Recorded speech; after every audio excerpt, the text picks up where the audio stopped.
আমাদের এই সংগঠন আজকে কিন্তু অনেক আগে থেকেই শুরু হচ্ছে, কিন্তু আসলে সংগঠন আমাদের শুরু হচ্ছে, সংগঠনের লোকও আছে, সবই আছে, কিন্তু আমাদের সংগঠনের কাজ নেই। আর আমাদের এই সংগঠনের কাজগুলো যদি করতে হয় তাহলে সবার মনোবল পাল্টাইতে হবে। মনোবলটা কি?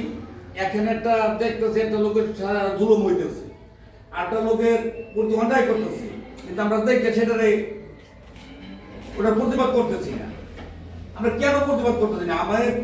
আমরা এখানে মাস্টার সাহেব যে কথা বলছি যে এখানে 20 জন লোক যদি হয় অনেক, আমরা যে কোনো জায়গায় 20 জন লোক যায় যদি দাঁড়াই আর ওটার প্রতিবাদ করি আর ওটার প্রতিবাদ জানাই, তাহলে আমরা কেন পারবো না?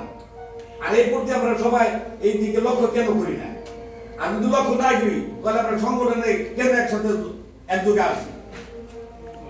আশা করি ইনশাল্লাহ এই সংগঠন যদি চালাইতে হয় সবার মনোবল পাল্টাইতে হবে, সবার মনের কি বাড়াইতে হবে, শক্তি বাড়াইতে হবে যে না, একজন করতে অন্যায় করতেছে, আমরা এটা প্রতিবাদ করবো। একজন করতে জুলুম করতেছে, আমরা এটা প্রতিবাদ করবো। আমরা সবাই এটার মনোবল একসাথে হইয়া আমরা যদি অসহায় মানুষের জুলুমের প্রতি প্রতিবাদ করতে পারি, এবার সবাই করবো, এবার আমরা